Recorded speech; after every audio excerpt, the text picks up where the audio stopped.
Cornflour இல்லாமல் சக்கரவள்ளி கிழங்கு வச்சு டக்குன்னு ஒரு ஹல்வா, 2-3 பொருட்கள் மட்டும் வச்சு எச்சி ஊறுற அளவுக்கு டேஸ்டியான ஹல்வா நம்ம வீட்டிலே எப்படி செய்கிறதுன்னு பார்க்கலாம்.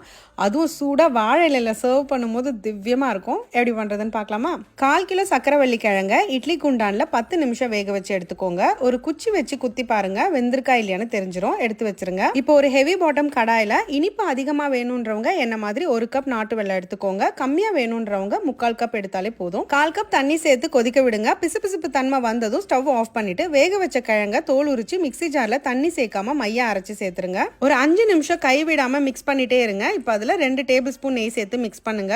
மறுபடியும் ஒரு 5 நிமிஷத்துக்கு அப்புறம் அடுத்த 2 டேபிள் ஸ்பூன் நெய் சேர்த்துக்கோங்க. ஹல்வா நீங்க கைவிடாம கலரணும். அடுப்பை விட்டுட்டு எங்கேயும் போக கூடாது. கொஞ்ச நேரத்துல பாத்தீங்கன்னா ஹல்வா இந்த மாதிரி லேயர் லேயரா விழும். அப்ப ஹல்வா ரெடின்னு அர்த்தம். இப்ப கடைசியா அதுல 1 டீஸ்பூன் ஏலக்காய் தூள், 2 டேபிள் ஸ்பூன் நெய்ல வறுத்த முந்திரியை சேர்த்துக்கோங்க.